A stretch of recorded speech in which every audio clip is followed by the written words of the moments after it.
Les frères, j'espère que vous allez bien. Donc, comme vous le voyez ici, on est sur une vidéo un peu spéciale, hein. Bon, c'est pas un overlay, mais voilà, c'est un petit habillage que j'ai fait. Et voilà, on va aborder les chapitres, les 3 nouveaux chapitres qui sont sortis aujourd'hui dans le Captain Tsubasa Magazine, à savoir le 127, 128 et 129. Voilà. Euh, donc, je tiens à remercier Nicolito, voilà, qui m'a fait un résumé très détaillé de ce qui se passe, ainsi que bah là, il m'a fourni tout simplement les scans. Donc je vais pouvoir vous les mettre. Il y aura un léger filtre bleu, histoire de brouiller un petit peu les pistes sur YouTube et d'esquiver un peu le strike. Donc voilà, je le remercie vraiment infiniment. Voilà, comme je lui ai dit, Nicolito, c'est un peu le first Avenger, hein, c'est le premier des Avengers, et il est là depuis 10 piges. Depuis 10 piges, et encore, hein, c'est un euphémisme, hein, il est là depuis très très longtemps. Et voilà, déjà, on était au collège, on squattait son site, comme je lui disais. Donc bref, merci à toi, mon Nico. Vous trouverez l'adresse de son site dans la description. Et puis, bah, on y va, on y va. Alors, ce qu'on va faire, je vais vous mettre une petite musique d'ambiance que vous ne connaîtrez sûrement si vous jouez à Dream Team en ce moment. Et puis, je vais vous mettre le scan avec le filtre bleu. Et je vais essayer de vous détailler ça au mieux pour que ça soit digeste. Parce que Nico m'a fait vraiment un résumé vraiment très très détaillé.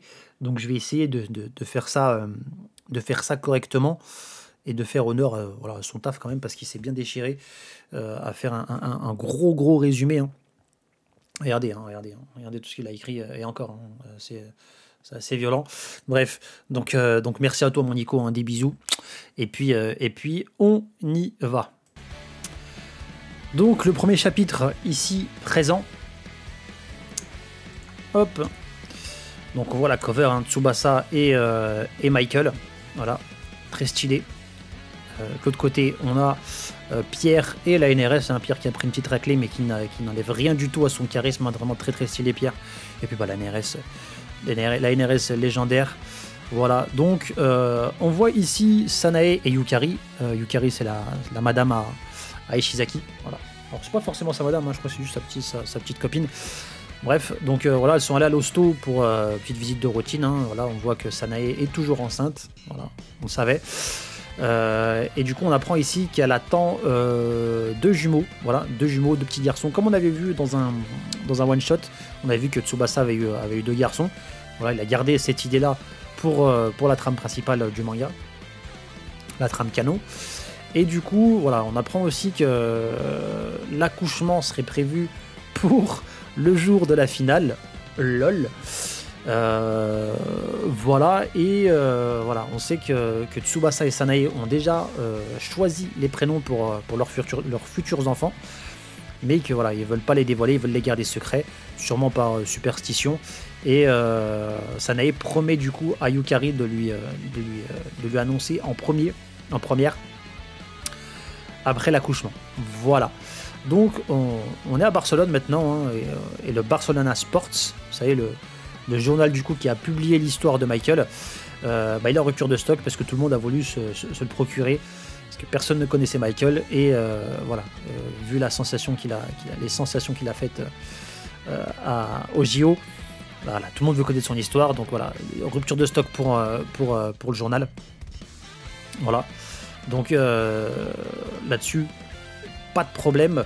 Et maintenant on passe du coup à l'histoire de Michael, qui va être divisée en 3 parties. La première ici présente, la naissance de Michael. Voilà, tout simplement on apprend qu'il a été recueilli bébé, il avait été abandonné carrément, hein, devant l'abbaye de Montserrat, et le soir de Noël, voilà, tout simplement. Et du coup bah, il a été recueilli et élevé au sein de cette abbaye. Voilà. Donc il a commencé à jouer au foot avec Juanito, hein, le prêtre de cette abbaye. Voilà. Et il montre toute l'étendue de son talent, voilà, dans des petits matchs comme ça contre une équipe locale. Voilà. Et du coup, selon les sœurs, vous les voyez en bas, Michael il n'est pas doué que pour le foot, hein, il est doué pour le chant, il est doué pour le piano, il est doué voilà, il fait de la peinture aussi, laisse tomber, il est ultra fort, c'est un génie en fait. Voilà. Tout ce qui touche, il excelle, mais effectivement son domaine de prédilection, ça reste le foot, les gars, ça reste le foot, et heureusement pour nous, j'ai envie de dire. Voilà. Donc voilà, le journaliste il a vu à l'œuvre Michael sur les terrains pour la première fois lors d'un essai avec l'équipe Barcelone, hein, les jeunes, voilà, les jeunes de Barcelone. Et du coup le directeur Luis Napoli a vu pas mal de très très bons joueurs, mais il affirme que Michael c'est vraiment le meilleur, c'est incroyable, Michael il est ultra fort, pas de souci là-dessus. Voilà. Donc Michael réussit le test d'entrée pour l'équipe du Barça, mais il veut pas. Au final, il refuse. Il préfère rester avec ceux qui l'ont adopté, ceux qui l'ont élevé, et voilà, rester du coup dans l'abbaye. Juanito, bah, il est touché, hein, il touchait le coco, tu m'étonnes. Mais voilà, il dit à Michael que faut qu'il fasse vraiment ce qu'il a envie de faire, qu'il choisisse sa voie et qu'il n'est pas obligé de rester à l'abbaye de Montserrat pour lui succéder en tant que prêtre. Voilà. Donc Michael, pas de souci, il acquiesce là-dessus, pas de problème. Donc voilà, là on retourne dans le présent avec les Japonais. Voilà, on voit les Japonais vite fait en bus. Et là on est du côté Espagne. On voit que devant l'hôtel espagnol, où il y a la sélection espagnole, bah voilà, il y a du monde, hein, il y a du monde qui scande en plus le nom de Michael. Voilà, parce qu'ils ont tous lu l'histoire de Michael et du coup, voilà, sont un peu plus, on va dire, attachés aux joueurs. Voilà. Voilà, du coup Michael lui bah, il se remémore un peu les mots de Juanito. Voilà, hein, il lui avait dit il faut que tu choisisses ta voie mon gars. Voilà, donc lui demande de veiller sur lui de là-haut. Voilà, sinon de l'autre côté on voit Tsubasa et Ishizaki. Voilà, Ishizaki qui sont à côté, Ishizaki qui demande à Tsubasa s'il a des nouvelles de Sanae. Tsubasa lui dit qu'il l'a eu au téléphone et que tout se passe bien. Voilà, et que y a Yukari qui est avec elle, donc pas de souci. Voilà, Ishizaki dit à Tsubasa qu'il le devance souvent, voilà, dans pas mal de domaines, et notamment dans celui d'être papa. Et Tsubasa, il dit que non, c'est pas le premier à être papa, étant donné que Igawa, lui, a été papa avant tout le monde, et que voilà, donc c'est le premier de l'équipe à être papa, tout simplement. Et c'est vrai, voilà, il a une fille qu'il élève tout seul. Voilà, il est veuf, Igawa. Voilà, et du coup on apprend aussi que Igawa ne peut plus jouer des JO. Voilà, donc Owalida Igawa il pourra plus jouer, et voilà, il encourage un peu toute son équipe à se déchirer, à gagner pour qu'il puisse ramener une médaille pour sa fille. Voilà, là, donc on nous dit que la demi-finale Japon-Espagne, donc la deuxième, aura lieu à Santiago Bernabéu et dans 3 heures. Voilà pour le chapitre 127, on passe au chapitre 128.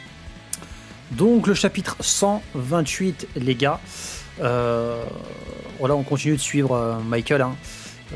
Donc le journaliste qui le suivait, voilà, il se disait qu'effectivement Michael il pouvait changer d'avis à un moment donné pour intégrer une équipe, voilà, et devenir pro plus tard. Parce qu'il n'y avait pas de raison particulière, hein. C'est vrai qu'il a refusé la première fois, mais voilà, s'il le pousse un petit peu, il y a peut-être moyen qu'effectivement il intègre une équipe. Voilà, donc il lui dit que si jamais il veut intégrer une équipe pro, il pourrait l'aider. Mais voilà, Michael il refuse. Pour le moment il refuse toujours, il veut pas, il est toujours modeste le petit Michael. Bref, Michael grandit, du coup il gagne en patate, il gagne en vitesse, il gagne en technique. Voilà, et il s'est trouvé un coéquipier, il s'est trouvé un bon partenaire en la personne de Raphaël, avec qui il combine très très très bien. Voilà, donc on aborde maintenant la partie 3 de l'histoire de Michael, hein, la partie la plus tragique, donc la tragédie du terrain de foot de Montserrat. Donc voilà, donc cette équipe-là, elle accueillait souvent l'équipe de Manresa, une ville voisine, hein, avec qui il jouait, et puis Michael il arrêtait pas de les tréher, il arrêtait pas de leur mettre des raclés à cette équipe là, et ce jour précis, il y a Saoul qui était vraiment chaud, il en avait marre de prendre des raclés, du coup il s'est mis en tête de marquer Michael, vraiment lui tout seul, et vraiment il était déter de ouf, et malgré ça vous voyez Michael a marqué, voilà, donc encore plus déter Saoul sur une action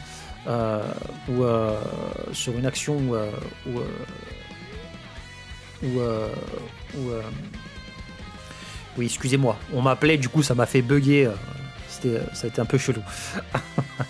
Donc, donc on reprend.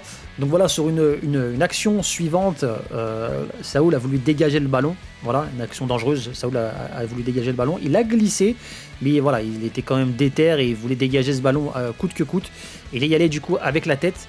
Malheureusement, Michael s'était lancé avec sa jambe. Et impossible de freiner. Hein, il était déjà lancé, c'était terminé. Et voilà, Michael a touché Saoul en plein visage, dans les yeux, quoi, en fait. Hein, voilà. On voit la petite flaque de sang. Et voilà, on apprend que Saoul est désormais aveugle et a perdu la vue, tout simplement. Voilà, on voit que Michael ici tremble, hein, la jambe gauche qui tremble, la jambe gauche ensanglantée. Voilà, donc assez tragique quand même cet événement. Voilà, donc voilà, et puis depuis ce temps-là, Michael il s'est éloigné des terrains, il s'est un peu renfermé sur lui-même, resté à l'abbaye. Voilà, donc ensuite on retourne du côté du Japon dans le présent cette fois. Voilà, on voit Misaki, hein, Misaki qui aperçoit pas mal de ses amis, pas mal de supporters et surtout sa demi-sœur ainsi que sa mère. Voilà, donc il kiffe, hein, il est content. Ils sont en Espagne, mon gars, donc ils sont là pour l'encourager. Et voilà, Misaki, vous savez que c'est un de ses rêves de prendre la médaille d'or olympique. Donc voilà, il se promet qu'il va réussir à le faire, tout simplement. Ensuite, on revient du côté espagnol. Et là, il se parle un petit peu à lui-même. Voilà, il réfléchit un petit peu. Et on voit effectivement que le petit Michael, ici, on l'a un peu pris pour regardez, là, c'est en train un peu d'exorciser un peu sa jambe gauche, la jambe qui a fait la faute, hein, sur Saoul, hein, et qui a rendu aveugle le petit, qui a terminé ensanglanté. Voilà, donc c'est assez chaud, hein, et donc la sœur, hein, la madame, elle veut un peu exorciser cette jambe histoire de faire fuir le démon. Mais voilà, tout le monde lui dit que c'est pas de sa faute, hein, Michael, c'est normal, il est petit, enfin bref. Et du coup, effectivement, Juanito, ici, hein, le prêtre, il dit que voilà, il n'y a aucune raison que Michael se sente coupable, hein, il n'a pas fait ça exprès. Voilà. Et que le foot, c'est pas un sport de démons, sinon il n'y aurait pas autant de monde qui kifferait le foot, il n'y aurait pas autant d'émotions, justement, procurées par le foot. Hein. Vous avez vu, hein, quand vous regardez des matchs et tout, vous êtes comme des oufs. Voilà, ça déchaîne les passions. Donc voilà, il lui dit t'inquiète mon ref, le foot c'est pas un sport de démon et toi non plus t'es pas un démon, donc rien que t'inquiète. Voilà, rien que t'inquiète. Il dit aussi, Juanito demande aussi à Michael de ressourire un petit peu, parce que c'est vrai qu'il a perdu le sourire depuis l'accident. Et que tout le monde se fait un peu de soucis parce que voilà, le sourire de Michael redonne du baume au cœur aux gens, et que ne plus le voir sourire, tout le monde se fait un petit peu de soucis pour lui. Voilà, donc voilà, maintenant Michael se force un petit peu à ressourire devant tout le monde. Voilà, et voilà, quand même malgré ça, la petite discussion avec Juanito, ça a permis de l'apaiser un petit peu, et il reprend le ballon, mais il ne veut toujours pas rejouer au foot avec les autres. Du coup, il va jouer de son côté dans la montagne tout seul. Voilà. Donc Michael n'a pas arrêté le foot, hein, il a toujours à cogner le ballon. Voilà. Donc là, du coup, Michael est là et il a promis à Juanito qu'il allait se déchirer pour que tout le monde puisse kiffer le match d'aujourd'hui. Voilà. On passe du coup au dernier chapitre. Donc le dernier chapitre 129 pour cette vidéo. Voilà, donc hop, stock, voilà. Donc voilà, c'est le moment de se préparer, hein, pour le match, hein. Voilà, donc juste avant le match. Et puis on revient du coup un petit peu sur l'histoire de Michael, et on dit effectivement que Raphaël, si Raphaël n'aurait pas été là, Michael n'aurait pas repris le foot, tout simplement. Donc Raphaël, après l'accident avec Saoul, lui l'a forcé, il s'est dit qu'il allait continuer à jouer au foot, il voulait devenir pro justement pour Saoul et Michael, vu qu'ils ont arrêté tous les deux, et il leur devait bien ça. Du coup il a forcé, il a déménagé du coup à Barcelone. Barcelone, malheureusement, ils l'ont pas accepté, il n'a pas réussi les tests, mais il a été pris en pro chez l'Espagnol Barcelone. Voilà. Donc ça, c'est plutôt cool. Il est parti voir du coup Michael pour lui annoncer. Voilà, Michael le félicite et tout. Et voilà, Raphaël lui dit que entre lui et Michael, le plus fort c'est Michael, il n'y a pas de problème là-dessus. Michael lui dit ouais, bref, il n'y a pas que le talent dans le foot, etc. etc. Et du coup, Raphaël il a commencé à l'engrainer. Vas-y, reviens jouer et tout, arrête de. Vas-y, viens, reviens jouer. Vas-y, s'il te plaît, fais pas ta kih, pas ta harki. Et Michael il veut pas. Michael il dit rien du tout. Il reste muet. Du coup, on passe dans un autre flashback, mon gars, un flashback dans le flashback, Inception, comme m'a dit Nico, tu m'as tué Nico. Inception, donc du coup, on voit Raphaël et Michael étant petits, on voit que Raphaël il force toujours envers Michael pour qu'il puisse reprendre le foot, voilà. Mais Michael, lui, il dit qu'il pourra pas reprendre le foot tant qu'il sait pas, il se serait pas excusé envers. Tant que Saoul n'aurait pas accepté il n'aurait pas pardonné, voilà. Et du coup, il se rend compte que Michael, il s'est pas excusé après cette histoire-là auprès de Saoul pour l'avoir rendu aveugle en fait. Et Raphaël aussi se sent fautif parce que c'est lui qui a fait la passe, qui a mené à cette action, donc il se sent un peu fautif et ils veulent aller s'excuser. Donc ils vont chercher à Manresa. Et ses parents ils veulent rien entendre. Et Juanito ainsi que les deux petits, ils continuent d'y aller, ils essaient d'y aller jusqu'au jour où ils se rendent compte que la famille de Saoul, ils ont vendu leur maison et qu'ils ont déménagé en fait. Ils ont déménagé et il n'y a aucune coordonnée nulle part, on peut plus les retrouver, c'est fini. Voilà, bref. Donc ils reviennent, on revient dans le flashback initial où alors on voit Raphaël et Michael Grand. Michael lui dit que c'est mort, il reprendra pas le foot et il va rester dans la religion. Voilà, et pour la religion, c'est terminé le foot. Bref, voilà. Donc ensuite, Raphaël s'est déchiré quand même. Il a réussi à trouver l'endroit où Michael jouait au foot, voilà, tout seul, donc dans la montagne. Il a réussi à retrouver ça. Donc je vous ai passé, les gars, quelques petites 2-3 pages complètement Osef. Du coup, on revient sur un flashback Raphaël, où Raphaël, en fait, il était dans l'équipe B, voilà, en 3ème division de l'Espagnol Barcelone. Voilà, il n'a jamais été convoqué dans l'équipe A. Et du coup, pour sa 2e année pro, il a été prêté à Sabadell, voilà, un club de Catalogne. Voilà, et qui évolue du coup en D2, et voilà, au même titre que Yuga Reggiana, il veut faire monter son club en D1. Bon, malheureusement ce sera pas le cas, ils vont juste réussir à se maintenir, mais dans tout ce bordel, Raphaël aura réussi à se faire remarquer et a été acheté du coup par Numancia. Voilà, Numancia qui lui, qui eux évoluent en D1, du coup, voilà, en Liga, tout simplement. Voilà, donc il évolue du coup à Numancia et du coup voilà, il joue bien le petit Raphaël. Et la sélection espagnole, là du coup dans le collimateur, Michael lui il apprend la nouvelle au lendemain du décès de Juanito, voilà, donc forcément ça doit lui faire envie quelque part, voilà, mais voilà, Michael est toujours là, voilà, il cogne toujours le ballon tout seul, voilà, toujours dans son coin. Bref. Donc ensuite le manager du club de Numancia, il demande à Raphaël s'il veut faire des activités basées sur le volontariat. Voilà, aller voir des personnes âgées, voilà, aller dans des écoles, nettoyer les rues, etc. Et Raphaël il est chaud, lui il connaissait pas ces trucs là, donc du coup il est chaud.